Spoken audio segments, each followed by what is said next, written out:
Hello viewers, welcome back to my channel. কেমন আছেন আপনারা সবাই? আশা করি সবাই ভালো আছেন। তো ভিউয়ার্স, আজকে আপনাদের মাঝে খুবই সুন্দর একটি ভিডিও নিয়ে হাজির হলাম। তো ভিডিওটা হচ্ছে আমাদের কিছু যাত্রীবাহী জাহাজ কোন দিক জানি যাচ্ছে, একটা পর একটা দেখতেই পারতেছি। খুব সম্ভবত জাহাজগুলা মানে আপের দিকে যাচ্ছে আর কি, একবার সোজা বেঙ্গলের ওদিকে। তো খুব সম্ভবত এগুলা চরমোনার মাহফিলের জন্য নেওয়া হচ্ছে।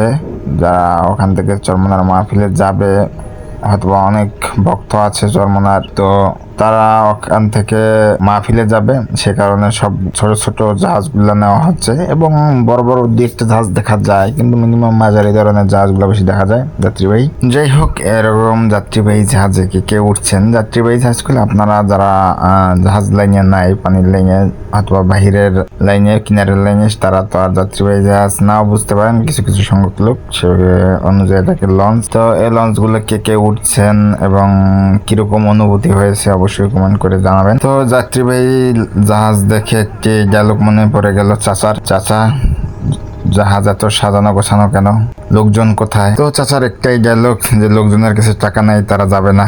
তো বাপ্পারা আর কি বলবে, না আমি এটা বিশ্বাস করি না। তো ভিউয়ার্স, আমাদের এই চ্যানেলের ভিডিওগুলো যদি ভালো লাগে থাকে আপনাদের কাছে, অবশ্যই চ্যানেলটা সাবস্ক্রাইব করে আমার চ্যানেলের পাশেই থাকবেন, একটা লাইক দিবেন, কমেন্ট করবেন।